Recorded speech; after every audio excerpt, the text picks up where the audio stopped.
Toshni 99 marta urgan odam haqida eshitganmisiz? U tosh sinmaydi. Keyin boshqa bir odam kelib, uni bir marta yoki 2 marta uradi, tosh yorilib, ichidagi xazina ko'rinadi. Eshiting.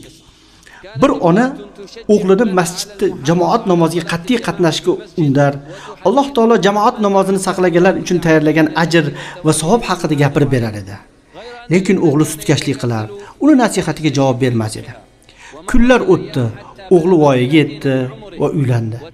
Nikohidan bir oy o'tar o'tmas, xotinining rag'bati bilan masjidga muntazam namozga borishni boshladi. Buni ko'rgan ona keliniga dedi: "Sizga muborak bo'lsin qizim. Men 30 yilda qila olmagan ishimni siz bir oyda qildingiz.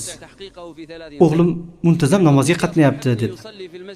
Kelin esa tabassum qilib: "Oyijon, tosh va xazina haqidagi qissani eshitganmisiz?" Ona hayron bo'lib: "Aytib bering" dedi. Kelin dedi: "Bir mahallada yo'l o'rtasida katta tosh bor edi. U o'tuvchilarga ozor berib yo'lni to'sib qo'yar edi.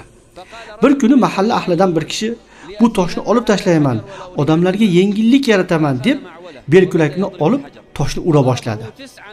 99 marta urdi, lekin tosh sinmadi.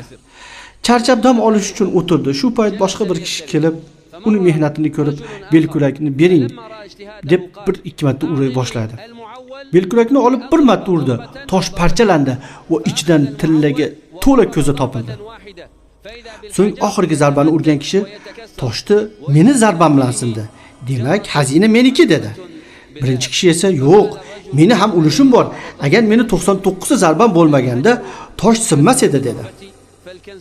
Ikkalasi ham qozining oldiga borishdi. Qozi qissani eshitib dedi: "Xazinani 99% 99 marta urgan kishiga tegadi, 1% esa oxirgi zarbaniga tegishli" dedi. Oxirgi zarba bergan kishi g'azablanib, "Lekin toshni men sindirdim" dedi.